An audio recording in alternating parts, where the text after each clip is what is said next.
Welcome to rhythm of learning. ഇന്നത്തെ ക്ലാസ്സിൽ നമ്മൾ നോക്കാൻ പോകുന്നത് ഒരാഴ്ചത്തെ കറണ്ട് അഫയേഴ്സ്, കഴിഞ്ഞ ഒരാഴ്ചയിൽ നടന്നിട്ടുള്ള കുറച്ച് കറണ്ട് അഫയേഴ്സുമായിട്ട് റിലേറ്റഡ് ആയിട്ടുള്ള ക്വസ്റ്റ്യൻസ് ആണ്. ക്ലാസ്സിലേക്ക് കിടക്കാം കേട്ടോ.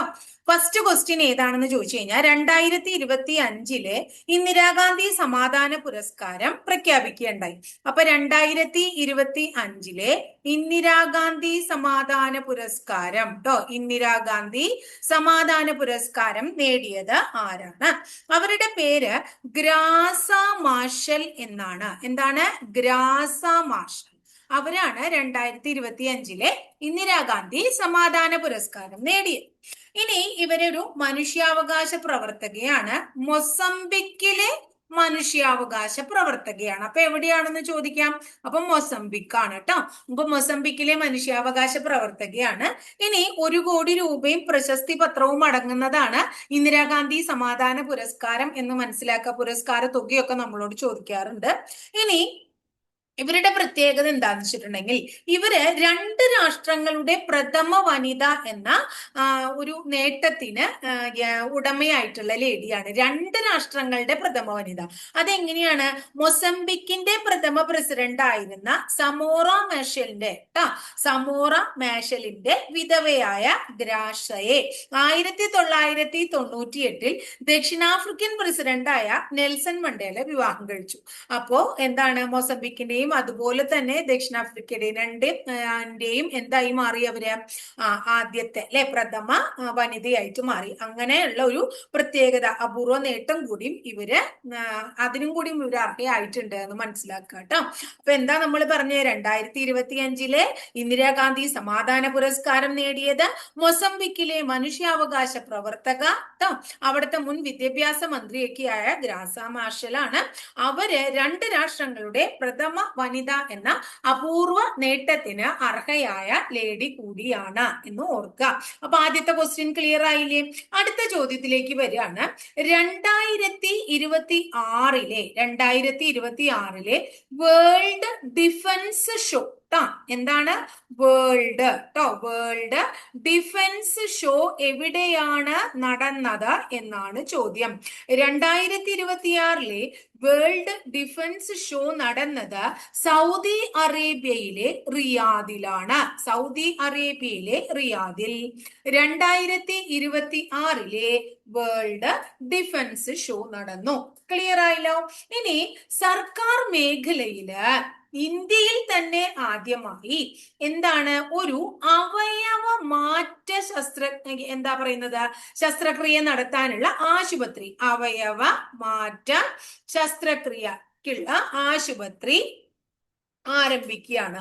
അപ്പൊ എവിടെയാണ് ആ അവയവമാറ്റ ശസ്ത്രക്രിയക്കുള്ള ആശുപത്രി ആരംഭിക്കുന്നത്? കോഴിക്കോടാണ് സ്ഥലം. കോഴിക്കോട് ചേവായൂർ എന്ന് പറയുന്ന സ്ഥലമുണ്ട്. അപ്പോ ഇന്ത്യയിൽ തന്നെ ആദ്യമായി സർക്കാർ മേഖലയില് ആദ്യത്തെ അവയവമാറ്റ ആശുപത്രി ആരംഭിക്കുന്നത് കോഴിക്കോട് ജില്ലയിലാണ്. കോഴിക്കോട് ചേവായൂർ എന്ന് പറയുന്ന സ്ഥലത്താണ്. സംസ്ഥാന ആരോഗ്യ വകുപ്പിന്റെ കീഴിലുള്ള 20 ഏക്കർ സ്ഥലത്താണ് എന്താണ് Kerala institute of organ and tissue transplant സ്ഥാപിക്കുന്നത്. അപ്പൊ എന്താണ് അതിന്റെ പേര്? Kerala institute of organ and tissue transplant കേട്ടോ. Kerala institute of organ and tissue transplant സ്ഥാപിതമാകുന്നത്, അല്ലെങ്കിൽ ഇന്ത്യയിലെ ആദ്യത്തെ അവയവമാറ്റ ശസ്ത്രക്രിയ ആശുപത്രി ആരംഭിക്കുന്നത് എവിടെയാണ്? കോഴിക്കോട് ചേവായൂരാണ്. ക്ലിയർ ആയില്ലേ നിങ്ങൾക്ക്? അടുത്തത് 2025 ഡിസംബർ മാസത്തിൽ US രൂപം നൽകിയ എന്താണ്? US രൂപം നൽകിയ സിലിക്കൺ വിതരണ ശൃംഖലയിൽ എന്ത് വിതരണമാണ്? സിലിക്കൺ വിതരണ ശൃംഖലയിൽ ഇന്ത്യയും അംഗമായി. ഇതിന്റെ പേര് എന്താണ്? അതിന്റെ പേര് ഇതാണ്, പാക്സ് സിലിക്ക എന്നാണ്. എന്താ അതിന്റെ പേര്? Pax silica. ക്ലിയർ ആയോ?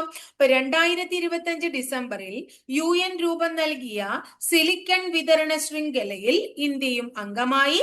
അതിന്റെ പേരാണ് പാക്സ് സിലിക്ക എന്നത്. എന്താണ് പാക്സ് സിലിക്ക? ഇനി ഒരു ഗൾഫ് രാജ്യത്ത്, ഏത് ഗൾഫ് രാജ്യത്താണെന്നാണ് ചോദ്യം. ഒരു ഗൾഫ് രാജ്യത്ത് എന്താണ് സ്കൂളുകളില്, അവിടുത്തെ സ്കൂളുകളില് എന്തുപയോഗിക്കാൻ പാടില്ല അത്രേ? മൊബൈൽ ഫോൺ ഉപയോഗിക്കാൻ പാടില്ല എന്ന് കർശന നിയമം കൊണ്ടുവന്നു. ഇത് എവിടെയാണ് കൊണ്ടുവന്നത്? UAE. എവിടെയാ കൊണ്ടുവന്നത്? UAE. അപ്പൊ എന്താ പറഞ്ഞേ? ഏത് ഗൾഫ് രാജ്യത്താണ് സ്കൂളുകൾ മൊബൈൽ ഫോൺ ഉപയോഗിക്കുന്നതിന് കർശന നിരോധനം ഏർപ്പെടുത്തിയത്? എവിടെയാന്ന് ചോദിച്ചാൽ എവിടെ പറയും നമ്മള്? UAE ആണ് എന്ന് പറയാം. ഇനി അടുത്തത് പോർച്ചുഗലിന്റെ, ആരുടെയാണ്? പോർച്ചുഗൽ ട്ടോ. പോർച്ചുഗലിന്റെ പുതിയ പ്രസിഡന്റ് ആരാണ്? പോർച്ചുഗലിന്റെ പുതിയ പ്രസിഡന്റായി അധികാരത്തിൽ ഏറ്റത് ആന്റോണിയോ. ആരാണ്? Antonio Jose. ആന്റോണിയോ ഹോസെ സെഗുറോ ആണ്. ആന്റോണിയോ ഹോസെ സെഗുറോ എന്ന് പറയുന്ന വ്യക്തി, ആന്റോണിയോ ഹോസെ സെഗുറോ എന്ന് പറയുന്ന വ്യക്തിയാണ് പോർച്ചുഗലിന്റെ പുതിയ പ്രസിഡന്റ്. ക്ലിയർ ആയില്ലേ? ഇനി 2026 ഇന്ത്യയിൽ നിന്നുള്ള 2 പ്രദേശങ്ങൾ റാംസർ സൈറ്റിൽ ഉൾപ്പെട്ടു. ഏതൊക്കെയാണ് ഇന്ത്യയിൽ നിന്ന് ഉൾപ്പെട്ട ആ പ്രദേശങ്ങൾ? ആദ്യത്തെ സ്ഥലത്തിന്റെ പേര് ചരീദണ്ഡ് എന്നാണ്. ചരീദണ്ഡ് എവിടെയാണ്? ഗുജറാത്തിലെ സ്ഥലമാണ്. അടുത്തത് ഉത്തർപ്രദേശിലെ പട്ന പക്ഷി സങ്കേതമാണ്.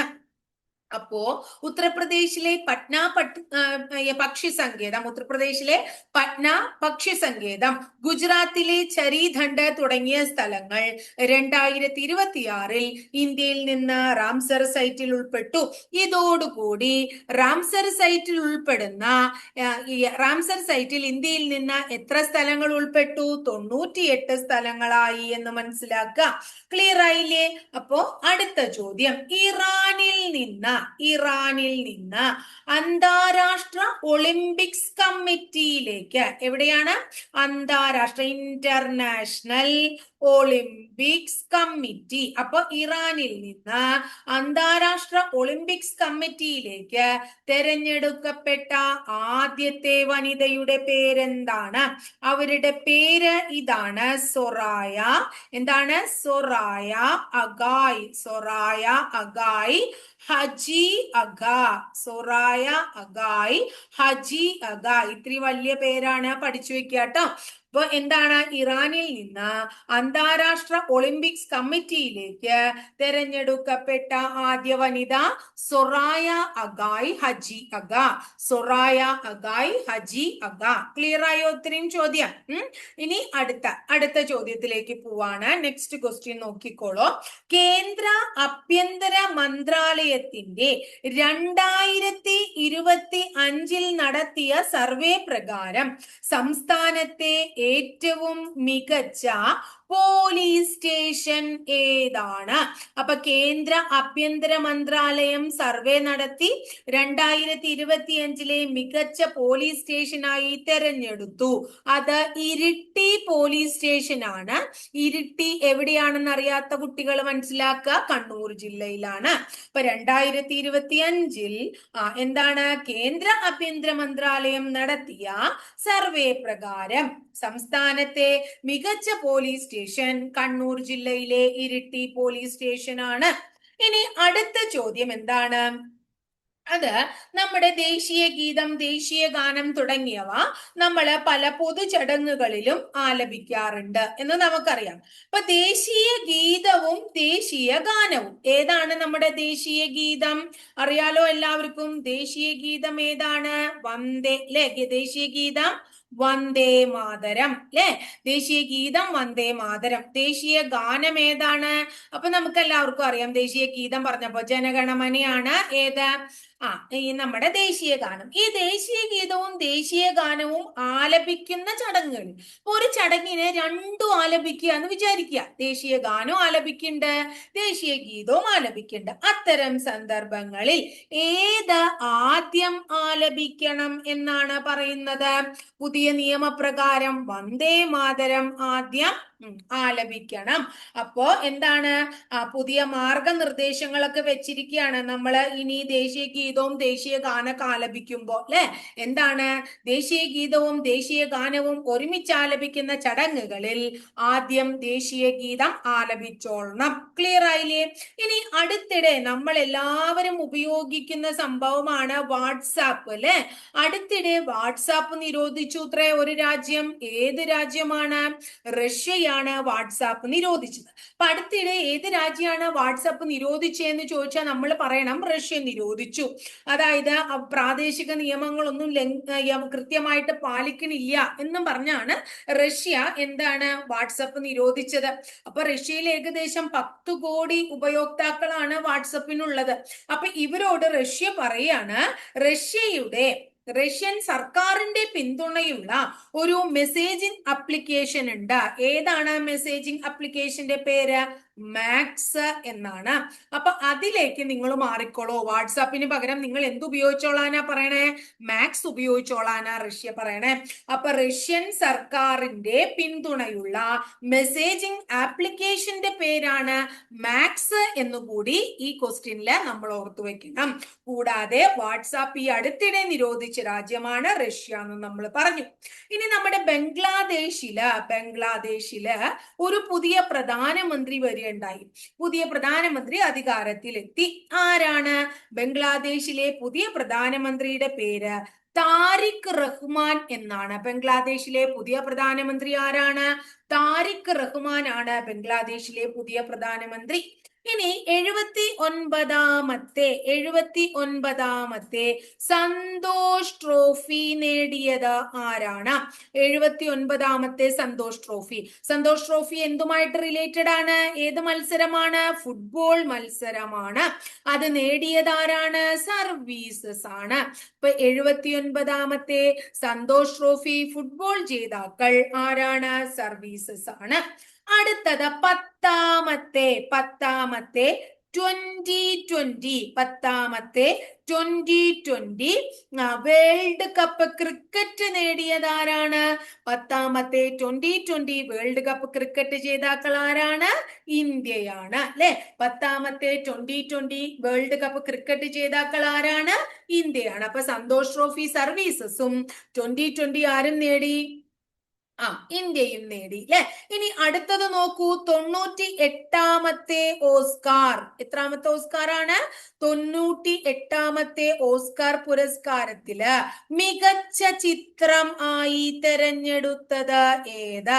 മികച്ച ചിത്രമായി തെരഞ്ഞെടുത്തത് ഏതാണ്? വൺ ബാറ്റിൽ. ഏതാണ് ചിത്രത്തിന്റെ പേര്? വൺ ബാറ്റിൽ ആഫ്റ്റർ അനദർ എന്നുള്ളതാണ് 98ാമത്തെ ഓസ്കാറിലെ മികച്ച ചിത്രം. 98ാമത്തെ ഓസ്കാർ മികച്ച ചിത്രം ഏതാണ്? വൺ ബാറ്റിൽ ആഫ്റ്റർ അനദർ. അടുത്തത് 2025 കേന്ദ്ര സാഹിത്യ അക്കാദമി അവാർഡ്. 2025 കേന്ദ്ര സംസ്ഥാനമല്ല, കേന്ദ്ര സാഹിത്യ അക്കാദമി അവാർഡ് ലഭിച്ചത് എൻ പ്രഭാകരൻ എന്ന് പറയുന്ന വ്യക്തിക്കാണ്. അദ്ദേഹത്തിന്റെ മായാ മനുഷ്യർ എന്ന നോവലിനാണ്. 2025 കേന്ദ്ര സാഹിത്യ അക്കാദമി പുരസ്കാരം ലഭിച്ചത് എൻ പ്രഭാകരന്റെ മായ മനുഷ്യർ എന്ന് പറയുന്ന നോവലിനാണ്. അടുത്തത് നമ്മളോട് PSC എപ്പോഴും ചോദിക്കാറുള്ള ഒരു ചോദ്യമാണ്. രാജസ്ഥാനിലെ എന്തിനെ കുറിച്ച്? മൗണ്ട് അബു എന്ന്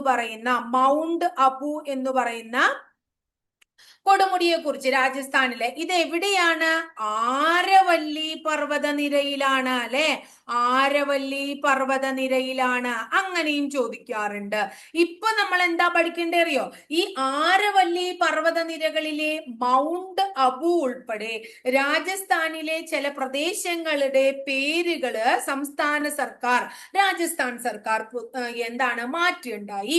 അങ്ങനെ മൗണ്ട് അബു ഹിൽ സ്റ്റേഷൻ ഇനി അറിയപ്പെടുന്നത് ഏത് പേരിലാണ്?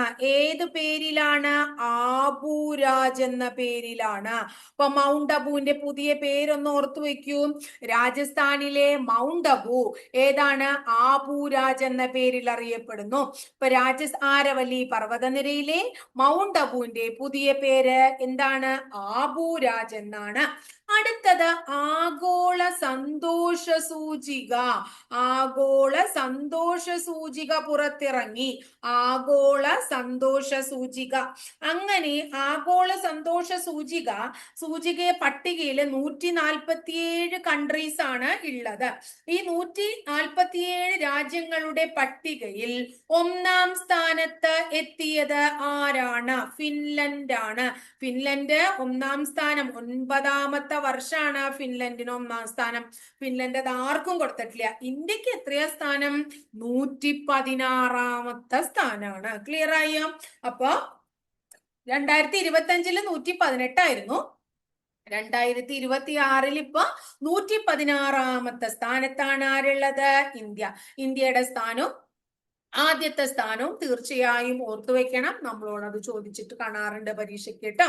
ഇനി ദക്ഷിണേന്ത്യയിലെ ഏറ്റവും വലിയ കംപ്രസ്ഡ് ബയോഗ്യാസ് പ്ലാന്റ് എന്താണ്? ദക്ഷിണേന്ത്യയിലെ സൗത്ത് ഇന്ത്യയിലെ ഏറ്റവും വലിയ എന്താ? കംപ്രസ്ഡ്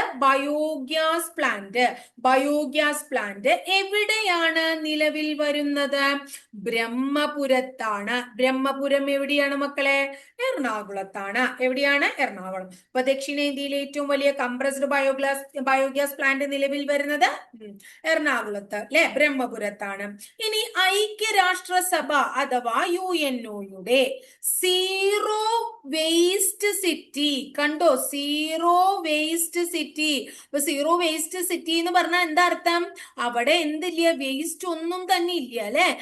സീറോ വേസ്റ്റ് സിറ്റി എന്ന ആഗോള പട്ടികയില് കേരളത്തിലെ ഒരു നഗരസഭ ഇടം പിടിച്ചു. ഏതാണത്? വർക്കല.